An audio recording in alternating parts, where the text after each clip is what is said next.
काफी सारे जने बहुत सारी मात्रा में ऐसे होंगे कि जो भगवान का भजन भी मतलब मंदिर भी जाएंगे और तामसिक भोजन का भी आहार करते हैं बिल्कुल महाराज जी। नहीं, बिल्कुल इसे मतलब कुछ मंगलवार को हनुमान जी के जाएंगे, मतलब इसे हर कुछ नहीं होने वाला। सबसे पहली बात है हमारे आहार शुद्धि, मन शुद्धि। देहाती भाषा में कहते हैं जैसा खाओ अन्न वैसा बने मन। देखो, अगर हम शास्त्र की आज्ञा का पालन नहीं करेंगे और मनमानी आचरण करेंगे तो नरक जाओगे। पहले आहार शुद्धि, मन शुद्धि। अगर जैसा खाओ अन्न वैसा बने मन। किसी भी प्राणी को दुख देना, हनुमान चालीसा का भी पाठ करते हैं। ये अपनी वासनाओं की, अपनी जिह्वा को थोड़ा रोको यार। शराब पीते हो, मांस खाते हो, अंडा खाते हो, इस तरह के व्यवहार करते हो और हनुमान जी और शंकर ये ऐसे प्रसन्न हो जाएंगे, ऐसे काम बन जाएगा? कुछ नहीं बन जाएगा। अवश्य में भोक्तव्यम कृतम कर्म शुभाशुभम। जो तुम कर्म करोगे तुम्हें भोगना पड़ेगा। चाहे मुर्गा हो चाहे बकरा हो, सब जीव अपने प्राण बचाना चाहते हैं। सब जीव, तुम उनको काट कर खाओगे वो भोगना पड़ेगा। राम जी के रूप में भगवान ने यदि बाली के चरण में बाण मारा तो भगवान श्री कृष्ण के चरण में व्याध के रूप में उसने बाण मारा।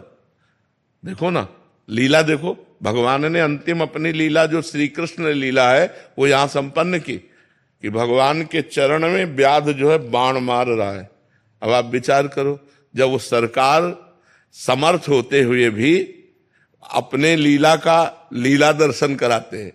श्रवण कुमार के वध का संयोग बन गया दशरथ जी के हाथ से, शब्द वेदी बाण मार दिया। तो देखो उनका जो कर्म था वो तड़प तड़प के अपने पुत्र भगवान राम के वियोग में प्राण त्यागना पड़ा कि नहीं पड़ा? भगवान उसको मिटा सकते थे लेकिन भगवान नहीं मिटाते। अवश्य में वो भोक्तव्यम गीता जी में कहा है।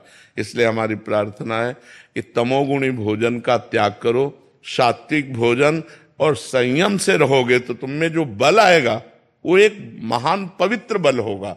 आज बल नहीं दिखाई देता, चेहरे में कांति नहीं है, विचार में पवित्रता नहीं है। ऐसा नहीं, हम पशु नहीं हैं, हम मर्यादा से चलने के लिए हैं।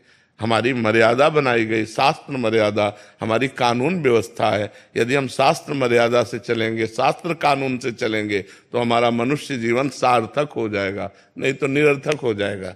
जैसे आजकल बच्चे कहते हैं हम स्वतंत्र हैं। नहीं, स्वतंत्रता नहीं।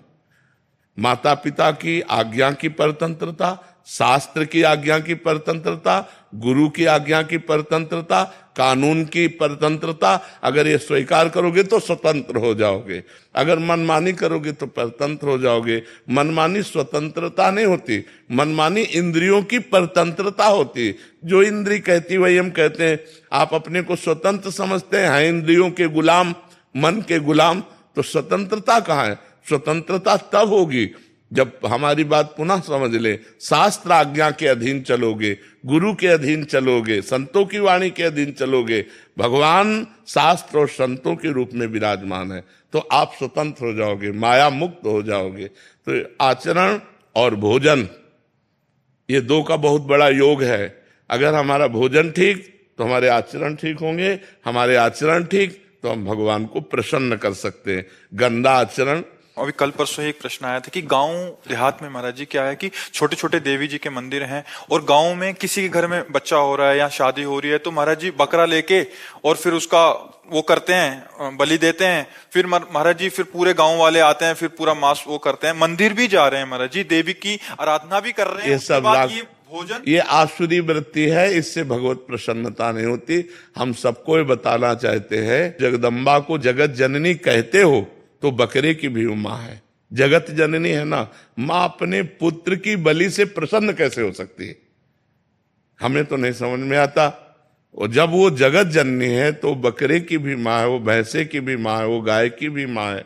वो माँ जो जगत माता है वो अपने पुत्रों की बलि से प्रसन्न कैसे हो सकती है? अगर वो प्रसन्न होती तो तुम्हारा मंगल हो जाता। किसका मंगल हुआ बकरे की बलि चढ़ाकर? हमें बताओ। देवी अप्रसन्न हो जाएंगी अगर नहीं किया ऐसा, तो महाराज जी ये भी माने।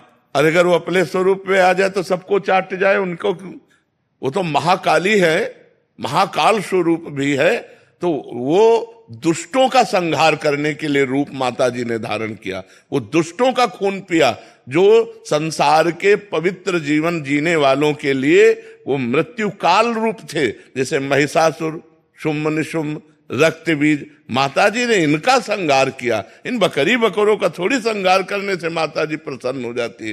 ये तो मूर्खता है, कोरी मूर्खता है। कभी माता जी प्रसन्न नहीं होती। हमें लगता है कभी ऐसे कार्य नहीं करने चाहिए और ये सोचो कि माँ प्रसन्न हो जाएंगी, मुझे ऐसा नहीं लगता। माँ ऐसे नहीं, कुपुत्रो जायते क्वचिदपि कुमाता न भवति। माता जी तो तब प्रसन्न होंगी जब सब पर दया करने लगो, सबको सुख पहुंचाओ, नाम जप करो, अच्छे आचरण करो, तो जगदम्बा प्रसन्न हो जाएगी। अगर फिर से उनको प्रसन्न करना है महाराज जी, और ये प्रथा चली है, और जैसे किसी के घर में पुत्र देखो शास्त्र में विधान है, नारियल की बलि, नींबू की बलि, इनकी बलि सात्विक बलि दे। आप कच्चा नारियल की बलि दे सकते हैं, तो ये भी बलि तो मानी जाती है। ये सब मनमानी आचरण है, इससे देवी प्रसन्न नहीं होती है। और देवी को रक्त चाहिए तो चराचर जीवों के हृदय में देवी विराज। देवी प्रपन्नार्थ हरे प्रसीद प्रसीद मातर जगतोखिलस्य प्रसीद विश्वेश्वरी पाहि विश्वम त्वमीश्वरी देवी चराचरस्य। त्वमीश्वरी देवी चराचर से, वो चर अचर की ईश्वरी है। उनको किसी के खून की जरूरत है, माँ को किसी की खून की जरूरत है। अरे माँ तो अपने खून को दूध बनाकर अपने बच्चों का पालन करती है। माँ शब्द कितना महान है, वो अपने शरीर के रक्त को दुग्ध में परिवर्तित करके अपने बेटे का पालन करती है। वो दूसरों का रक्त पान कैसे कर सकती है? ये दुष्टों के रक्त पान किए माता जी ने, जो समाज के लिए कलंक थे, जो समाज का द्रोह करके समाज को नष्ट करने में लगे थे। ऐसे राक्षसों को माता जी ने मारा है। शुम्भ निशुम्भ, रक्त बीज, महिषासुर। ऐसे नहीं है कि गलत सिद्धांत से न चले, नहीं तो नरक की प्राप्ति होगी। महाराज जी, आज जैसे आप कहते हैं कि भजन मार्ग, अभी तामसिक भोजन भी हो रहा है महाराज जी, फिर हम वही बात कर रहे हैं, और उसके साथ भक्ति भी। भक्ति का उद्देश्य है कि प्रभु का अगर हम पास जाएंगे या सोमवार को या मंगलवार को हम प्रभु के आगे हमारी आराधना कामनाओं करेंगे, की पूर्ति। महाराज जी, अगर उद्देश्य भगवत प्राप्ति हो, फिर तो महाराज जी उस उद्देश्य ही पता नहीं है। हाँ, लेकिन हम कह रहे हैं कि अगर हमें कामना की भी पूर्ति चाहिए तो हमको गलत आचरण छोड़ने पड़ेंगे, क्योंकि हम जो कामना की पूर्ति चाहते हैं उसमें पाप आचरण बाधा पहुंचाएंगे। पाप का फल दुख है, पाप का फल विपत्ति है, पाप का फल संकट है। यदि आप मुर्गा मुर्गी खाते हो तो पाप कर रहे हो, और वो पाप आपकी कामनाओं को पूर्ण नहीं होने देगा। चाहे हनुमान जी के पास जाओ, चाहे राम जी के पास जाओ, जहां भी जाओगे जीवों की हिंसा करते हो, जीवों को दुख देते हो, गंदा आचरण करते हो, गंदा भोजन पाते हो, तो भगवान प्रसन्न नहीं होने वाले। और आप किसी मंदिर न जाओ, घर में पवित्र आचरण करो, पवित्र भोजन पाओ और नाम जप करो, तुम्हारे घर में भगवान आ जाएंगे। कहो सो कहां जहां प्रभु नाही, हरि व्यापक सर्वत्र समाना, प्रेम ते प्रगट होए मैं जाना। तो प्रेम कहां से आ जाएगा जब अपराध करोगे? इसलिए जो कामना भी पूर्ति चाहते हैं तो उनको चाहिए कि गंदा भोजन और गंदे आचरणों का त्याग करें, तो उनकी कामना जल्दी पूर्ण हो जाएगी, निश्चित पूर्ण हो जाएगी। समझते हैं कि मतलब मुर्गा और मछली का हिंसा करने से ये जीव हिंसा के अंतर्गत नहीं आता। क्यों नहीं आता? तुम्हारी अंगुली काटे तुम्हें कैसा लगेगा? दर्द नहीं लगेगा? उन जीवों को देखो, एक चींटी के भी पीछे अंगुली लगा के देखो, ऐसे वो भाग रही है अपने प्राण रक्षा के लिए। क्या उनमें जीव नहीं है?